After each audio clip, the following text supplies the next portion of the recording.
with that, let me just start by introducing Jesse Hill.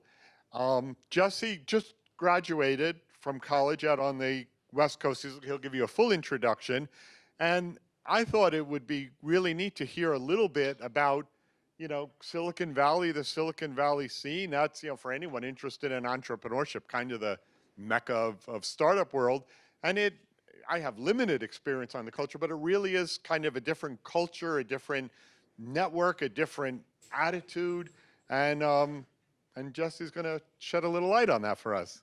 And do you prefer to use that or behind, whatever you'd like? Sure. Hi, everyone. So first off, thanks to Bruce and Jonathan and the entire eLab staff for hosting this, and thank you all for being here. A little bit about me. I studied computer science. I was a software engineer, and I graduated in May. So kind of my talk today, I just want to give you my perspective, mostly as a student, give you as much knowledge as I have, and so hopefully over the next 2, 3, 4 years, I'm not sure what your class standing is, you can kind of form your own path towards entrepreneurship, but I just want to give you a little bit of a 30,000-foot view on the ecosystem and answer any questions that you might have. So my background is software engineering, and I've done a little bit of business development. Last summer I worked for an accelerator here in New York City. Before that I worked in software development for a startup called Songtrust. And then before that I was doing political work in fundraising. I worked for Senator Gillibrand, who's based here in New York. And also the Southern District Court of New York. So I've kind of gone all over the place, and the reason I do that is because eventually I do want to become an entrepreneur. I'm sure like all of you. And I want to expose myself to as many different concepts and as many different industries so that eventually when I do choose a path to follow in entrepreneurship, I'll have learned a lot and made contacts in many different industries, which I think is very important. So all of you doing some networking and being here tonight, I think that's a really good step. So I hope that you all can meet someone that you haven't, and hopefully maybe share a little bit about what motivates you and what drives you with that person that you meet tonight. And the last thing I do want to mention, I heard you guys want to start a hedge fund. PACE has a student investment fund, I believe. I was a member of the student investment fund at my school as well. So if you're interested in asset management, definitely take advantage of that here at PACE. There's a lot of good resources here. So entrepreneurship. Just kind of the topics I'm going to cover. We're going to talk about why entrepreneurship is important. We're going to talk a little bit about the history of Silicon Valley. Then this overall startup landscape in Silicon Valley and in lots of other places, and then we'll answer the question, where should you launch your startup? And then we're going to look at a classic Silicon Valley pitch deck. At any point, if you have any questions, just stop me. I'm sure I'll go over things a little bit too quickly. So entrepreneurship, you mentioned in the back, most startups fail. But startups are really important in our economy. You hear all the time, what is the job growth? Who's hiring? And most real job growth comes from startups. Now, those are startups that have crossed that 5-year time span. The startups that fail in a few years aren't really responsible for that much net job growth, but it's the ones that survive that are. And so that's kind of a really foundational aspect of kind of our economy and a story that you hear all the time. Startups also drive research and development spending, whether that be in biotech and software, new product innovations, which is important to our lives as consumers. And then on a personal level, it's really important for your own wealth creation. The opportunity as a founder or as an early employee of a startup or as an investor in a startup, you can create lots of wealth for yourself, your employees, your families, all of your investors. So that's another core concept that I think is really important behind entrepreneurship. But entrepreneurship is going down. This chart's 1978 to 2012. The rate of entrepreneurship is down. The number of companies that are considered new firms is down. It's at about 7.5% today, and that's a decline. Why do you think that's happening? Could I get a hand? Why do people not want to start a business? Yes.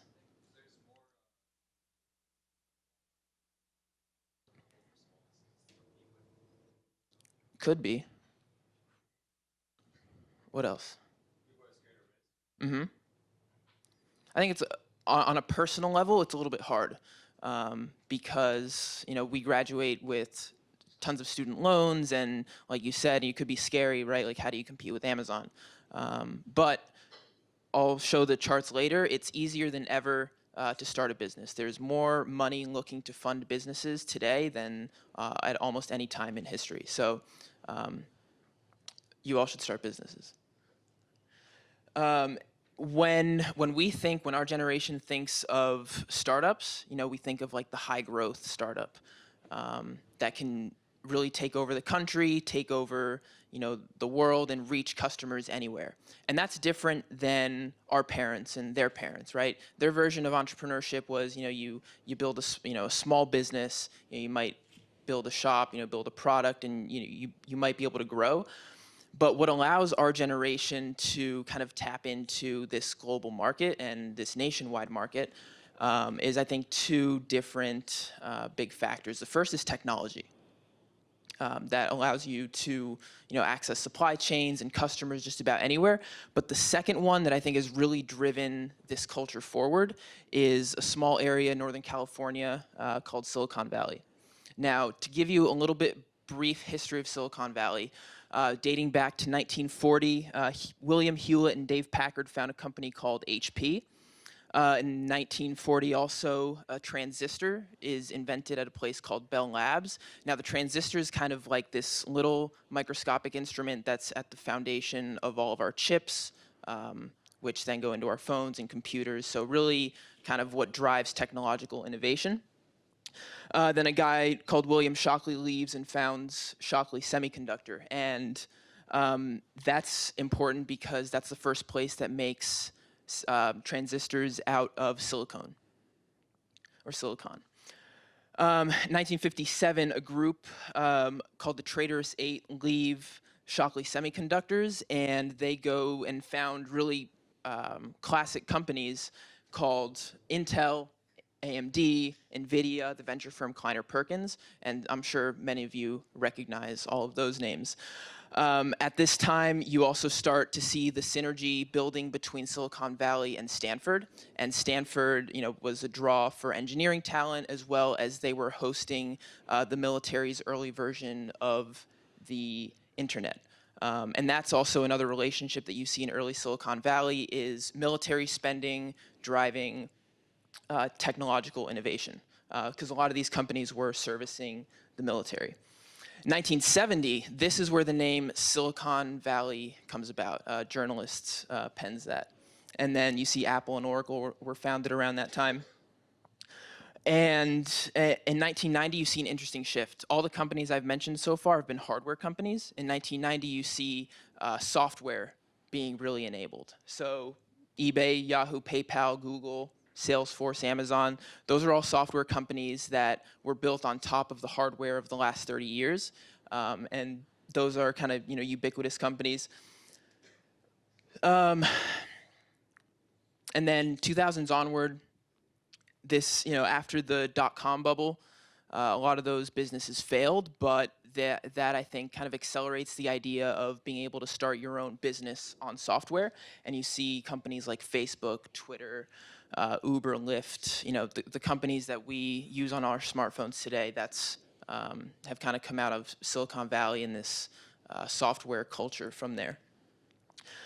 There were a lot of software companies coming out, and then a debate in Silicon Valley starts to come up. And it was kind of brought up by this venture capitalist named Peter Thiel, who's a little bit of a controversial guy. But he starts talking about bits versus atoms. And his point is that we've been making so much progress in software companies, those are the bits, but we're not making enough progress in companies that are like hard tech companies we're not making progress in the atoms.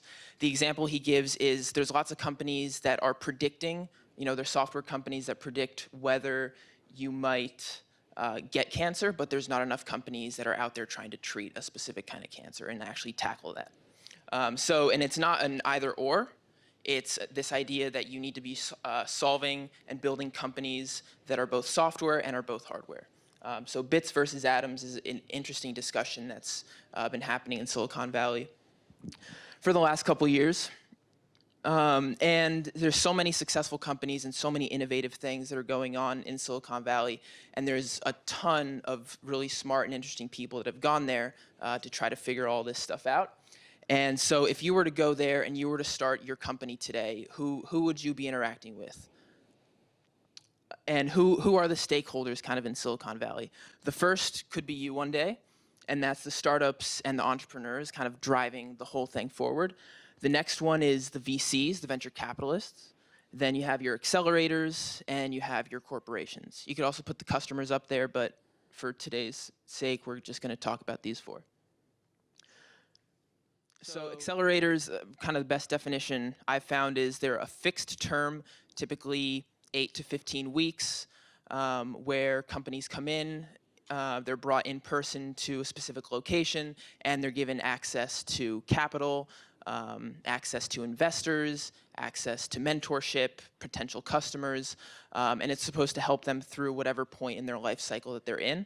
One of the most famous is Y Combinator out of Silicon Valley, and the way that they work is they invest about $150,000 in exchange for 7% of your company, and you fly out to Silicon Valley, you live there for a couple months, and they introduce you to different connections that might help you along your path. Techstars is another classic one. I think they started in Boston, but they are all over the place now. They have a fintech-focused one here in New York, so if you're interested in fintech, I would suggest looking into them and seeing what companies they're incubating, or if you're starting a fintech company, apply to it. And they also have the same model, invest a little bit in exchange for some equity.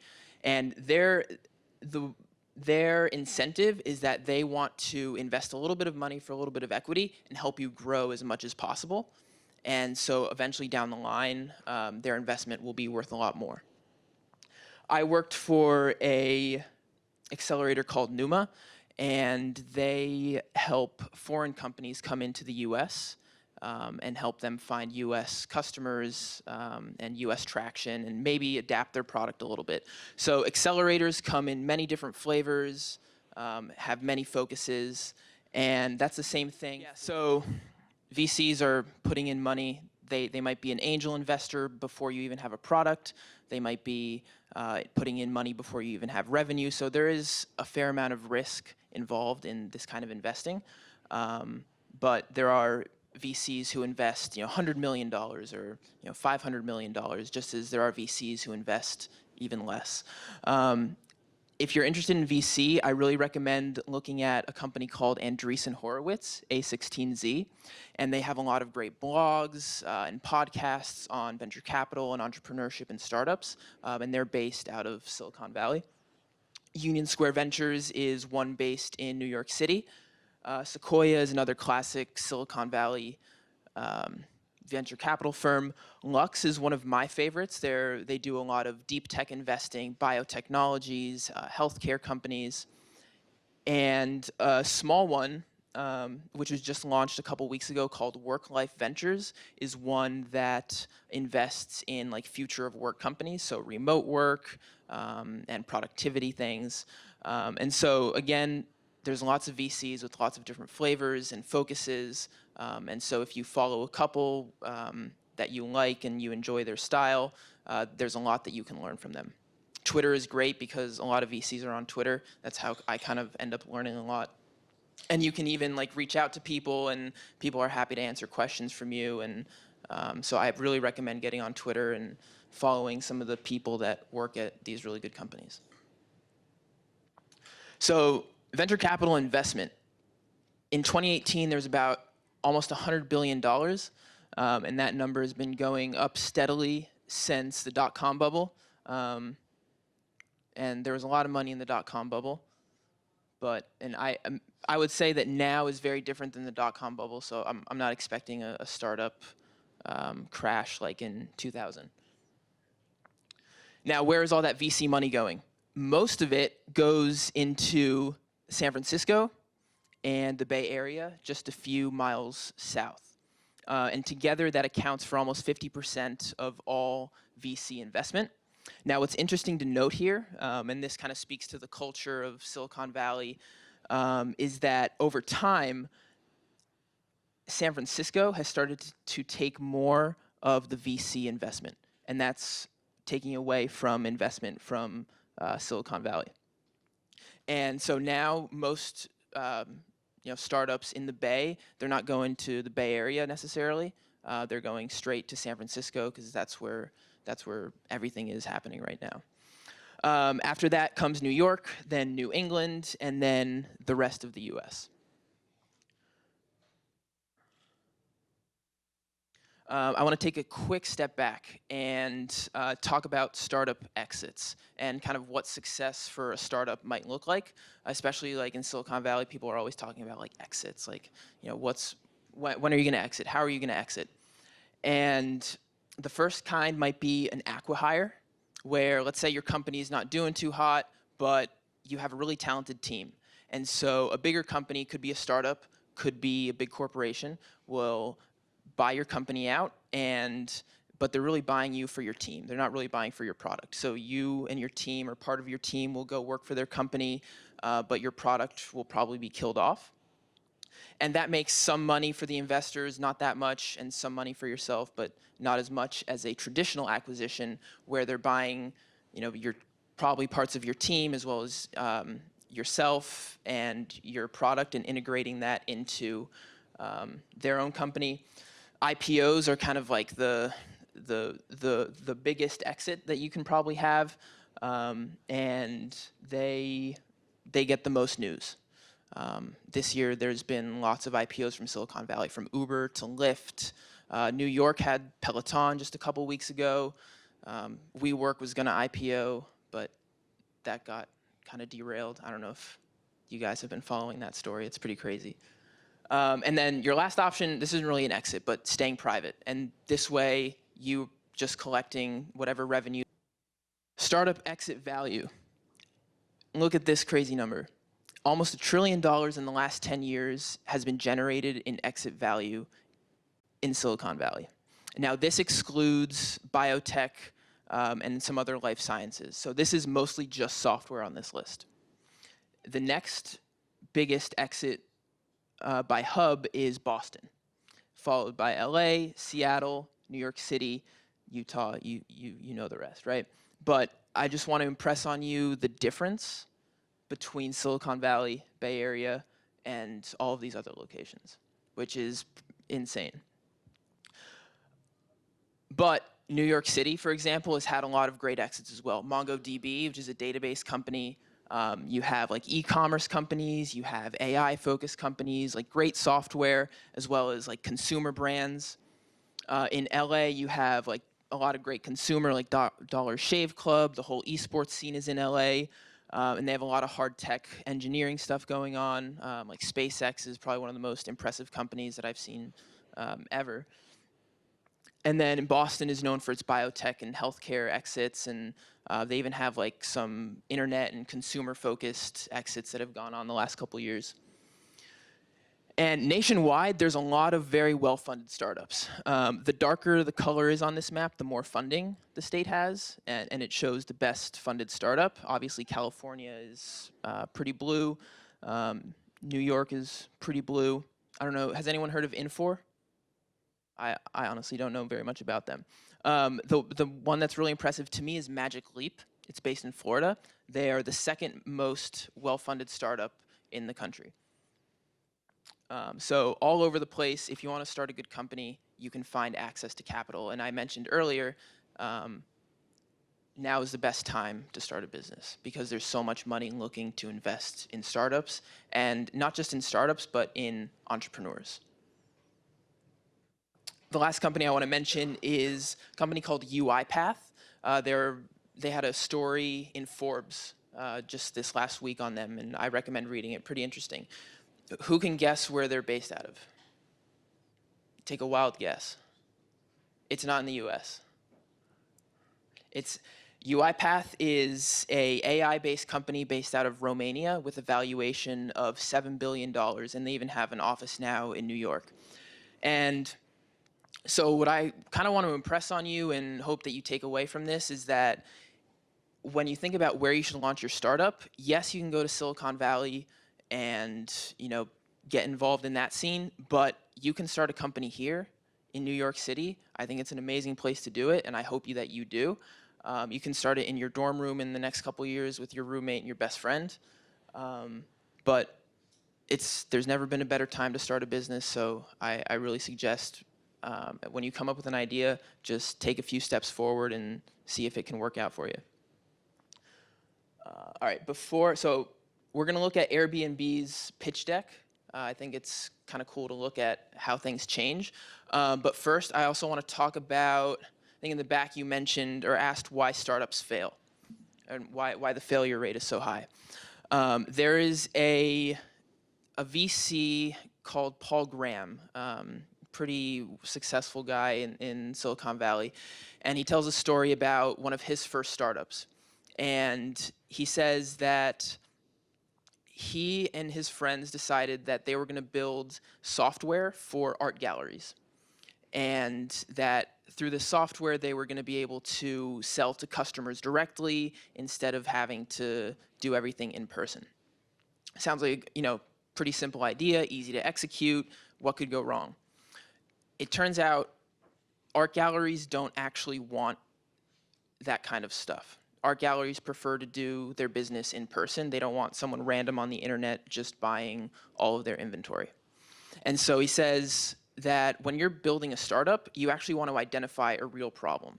Just because you can build software to do something and automate something doesn't mean that you necessarily should, doesn't mean that someone is actually going to buy it, right? Like if he had taken time to go talk to real art galleries, and figure out, is there a real need for this, then they would have seen that no, there isn't a real need. So it's all about identifying like real problems that people have and building a solution for it. All right, so let's look at Airbnb. Hopefully within the next couple years, you'll be making your own pitch deck. So I want to show you and take a look at just how different this looks from the Airbnb website today. Very different. So they start with the problem. They talk about, just how terrible the hotel industry is, how expensive it is. Airbnbs are always cheaper, I find. And they talk about the solution real quick. They go straight from the problem to the solution. They talk about their market validation, and this is super important. I was actually reading a couple tweets just before I got here about how sometimes pitch decks are citing, online publications like there's a website called Forrester, which basically says, oh, every market's going to be a $50 billion market in 10 years. Well, this is important because they're actually citing like real statistics about real users. It's not like an online publication kind of making some claim, which can be good, but the more real life-based numbers that you can access, the better. They do talk about market size, and they quickly whittle it down. They're not making the claim that we can take advantage of the $2 billion or the 2 billion trip online market. They're saying, all right, we might be able to get some of this. This is 15%. That sounds achievable. And then they have some mock-ups. Actually, at this point, they already had a real product going. So they have pictures of that. What I want to also show you here is just how different it looks, and frankly, it's not that aesthetically pleasing. That shouldn't always stop you when you're building your first website. Don't worry about, is my logo 2 pixels too far to the right? Just build something, and later on you can fix it. They talk about their business model. Pretty straightforward. It makes sense. take a look at how many words there are on the page. There's not many. It's very easy to understand, very easy to read. They talk about their adoption strategy. I don't think they ever really ended up partnering with any of these sites, but having that strategy in place, ready to go, shows that you have thought through it and you kind of know what you might be in for if you actually start this company. I really like these charts. Kind of plots you versus your competitors and what makes you different. So Airbnb's up here. It's both affordable and they have online transactions. You don't even really recognize most of these websites, I'm sure, especially these. Competitive advantages. These kind of slides I really like too. Just detailing your team, your background, what makes you able to build and launch these companies. I do want to also mention in Silicon Valley today, there's a lot of focus on who you're starting your business with. And it's very important that you choose co-founders that are going to not only help you build a company from 2 employees to 50 employees, but that you're able to, with that co-founder, build the company from 20 employees to 300 employees. And I say that because of 2 big startup founders have had to leave their companies, one being Travis Kalanick of Uber, the other one being Adam Newman of WeWork. And you read about their behavior and kind of the culture that they built. And so it's very important to, from day one, build a good culture that's like inclusive and makes it easier to kind of have a positive working environment. So there's a big focus on that in Silicon Valley right now. And so I hope that when you're starting your companies, you're also thinking about these things because they are very important. Some press. If you're pre-product, you might not have some press, but. And then user testimonials, financial. Yeah, having a direct ask is very important. And then, yeah. So I hope that you learned something from this. If I missed anything or you have any specific questions, now is the time to ask. Here is my Twitter handle. I'll be starting to tweet a lot more. I've been on a little hiatus. I'm also launching a newsletter focused especially on entrepreneurship, but it'll cover lots of different topics. And I'll probably send it out bi-weekly. There'll be some longer form readings, but I promise that they will be very good ones. And lastly, connect with me on LinkedIn. Yeah, and let's keep in touch.